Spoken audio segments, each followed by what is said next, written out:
Hello, everyone, and welcome to Ask an Expert, where I do get to ask the questions, and the expert will get to answer them. Today, we have on our show Jeff Brady with Rountree Brady Insurance Company, and he will be talking about insurance.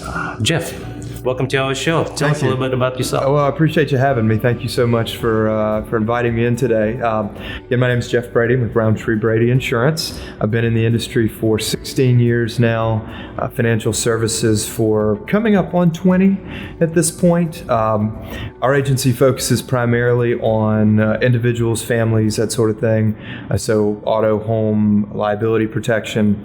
I'm also very active in flood insurance with all that we have in our local area, map changes, working with a number of our communities. I am what we call the flood insurance advocate for the city of Savannah, unincorporated Chatham County, and work with a number of the other communities. Basically, it just allows us to earn points. And in fact, one really neat thing by my participation today, we're actually gaining points for the city of Savannah and Chatham County for me being out and doing some education and talking a little bit about this, which actually helps with discounts on flood insurance. So it's kind of a neat thing to be a part of this and to have this be a part of actually saving folks money on their flood insurance in our area. So, but thank you for having me. It's a pleasure to be here. Well, thank you. It's all about savings. So, home buying process. You need insurance to protect your assets. What is an insurance binder and why do I need it and where do I get it? So the binder itself is actually when you have a licensed agent, what we're going to do is we're going to go through the process of quoting coverage for particular property and the client. Once we've gone through a series of underwriting steps, it's time to actually put that coverage in force. Based on the contract and purchase that we have for the home itself, there's a certain date where we need that coverage to be enforced for the client. And it's our job to make sure that we get that coverage bound. That's kind of the term we use. And then we issue a binder. That binder is the official document that then shows that there is coverage in force as of the date of coverage. Generally, the closing attorney, and if there is a mortgage involved, the lender will need a copy of that. And so we provided it outlines the coverages, the cost, deductibles, and all associated with the particular policy. How do I know how much insurance coverage do I need? Well, that's a great question, and there's a few different ways to get there. It's going to really depend on the type of policy, but at the end of the day, the insurance agent's job is to make sure we run a series of calculations using various industry standards, cost calculators that are going to take into consideration things like material cost, labor cost. You think about the economy right now with lumber cost being up nearly 65% over the year. We have to account for that sort of thing. So when we run an estimator, it's going to give us a minimum amount of coverage that we need. Now, through experience, we may say, well, this particular area, we know that it's going to cost a little bit more based on being here and understanding that certain parts of town, just the cost to build costs more. So we need to increase that. But we also have certain protections that we can offer our clients that will give them things like an extended limits coverage that may provide an additional amount over and above. So those things, it's the agent's job or insurance agent's job to make sure that we include that sort of thing and to make sure we explain to the client why we want to include that in their coverage. Thank you. Now, we're dealing with terminology, insurance binder, which we already covered. Another one is rider policy. What is a rider policy? So a rider, in many cases, a lot of times what people are actually referencing to that is what also we call an endorsement. It's a rider. It's an additional coverage. Maybe it's scheduling certain types of jewelry, for example. So there can be limitations in a basic policy for things like jewelry, watches, camera equipment, fine arts, antique furnishings. Not everybody has that need. So insurers give people the opportunity to go in and actually endorse or enhance the coverage with a rider so that they can get that extra protection that they may need in their situation. So if they have extended jewelry coverages, maybe they have other valuables that they need to protect. And that rider is kind of a blanket term, but it's really just going above and beyond what the standard policy will give you. It's liability insurance. Well, rider can be, so for example, a lot of times, depending on the client, we may need to give them a personal umbrella policy, which is in many cases a separate policy, but you can also term it as a rider. It's additional protection over and above. So whether it's liability, whether it's enhanced coverage for other structures, if you had multiple outbuildings on a property, maybe we need special protection for, liability because there's a pool on the property, those sorts of things. So it just depends on the specific house and the client's need, but then we can enhance it with that extra coverage. What type of items are not covered by an insurance? So the biggest thing that we run into is a standard home policy is not going to cover things like flood. You have to buy a separate policy for that. Being in a coastal area like we are, it's something that we want to make sure people know that it is available to them. It's added protection for rising water. Other things that insurance isn't going to cover, it's going to be things like rot.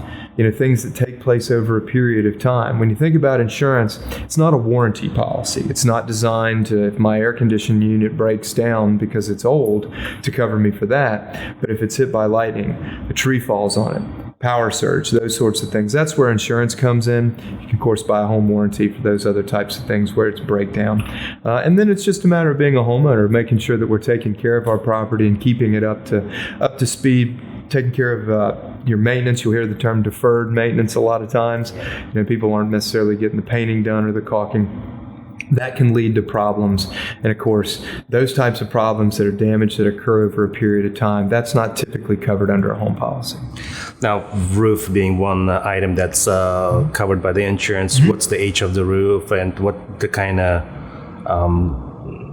how does it play into the insurance? Sure. So roof age is one of those things that has become more sensitive just because of the fact that it's got a constant exposure to the elements. Roofs, docks are a whole different animal altogether because it's a structure over water. But when it comes to a roof, especially in a coastal area, we're finding insurers are becoming more and more sensitive to the fact that roof age, not only is it a big expense that we have to undertake, but it's also one of those things that folks, as it gets later in life, they don't necessarily want to go in and spend the $8,000-10,000+ on it, but a roof is going to be more sensitive to wind and hail at that point. So we're finding more and more insurers that as a roof gets to a certain age, there might be coverages that fall off, or it might impact the actual eligibility for coverage. So you might find that people are taking on a little bit more risk. The other thing that we deal with is also deductibles.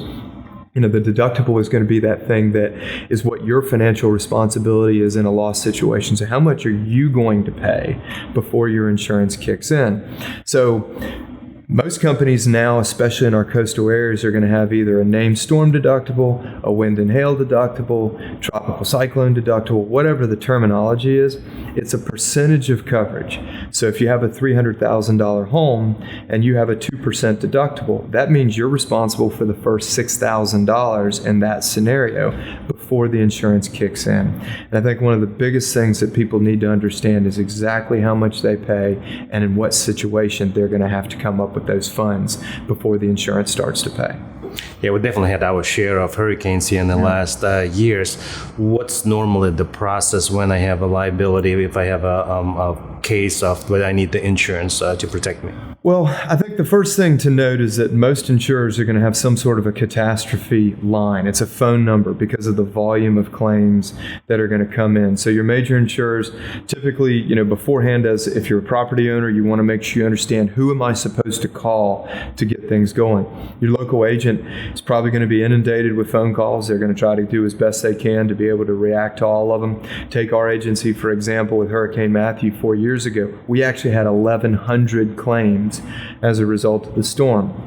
Well, our insurers are there that we represent to have these armies of adjusters that are behind us. They're the ones that are going to handle the claim, but it's still our job to try to get the claim in there, or at least direct traffic so that people can get the claim filed and just know that it is their home. So if they need to take steps to do emergency preparations, to board up the home, to have somebody come in and tarp it, go ahead and do those things. You don't have to wait on your insurer. I think that's the biggest misconception, is that people think that they can't do these things. Well, whether something's covered or not as part of your policy, those are still actions you have to take. You don't want to sit there with a hole in your roof and just wait on something. Most insurers, they don't have armies of people that show up with hammers and nails and things. They do have services locally for normal situations, but if we have a catastrophe, there's just not enough people in any one area to be able to handle all those needs. So if you've got somebody who can come in and address it for you, go ahead and get that done. Save the receipts, and just know that all of that's going to be part of consideration when it comes to the claims. And then you're going to see claims adjusters kind of pour into the area as part of catastrophe teams to address the losses, get the claims paid as quickly as possible so people can put their lives back together. Definitely a busy time for everyone during the catastrophe. And we joke about it being kind of our tax season at that point, because a hurricane happens or you have a loss. Everybody, they don't know that I just got off the phone with 9 other people that have had the same situation. Their situation is the most important to them. If you had a claim, you want to get your claim addressed. While you're concerned about your fellow citizen, that's not your problem. The one that you're dealing with is. But sure, it is a busy time. Absolutely. Well, thank you very much. That's great information, Jeff, and I think we learned a lot today. Excellent. Well, thank you for having me. I do appreciate it. And thanks to all of you for watching. If you're watching us on YouTube, make sure to like us and subscribe to my channel and hit the notification bell. If you are watching this on Instagram or Facebook, be sure to like this video and follow my page to stay up to date on everything's happening in Savannah and real estate. Until next time.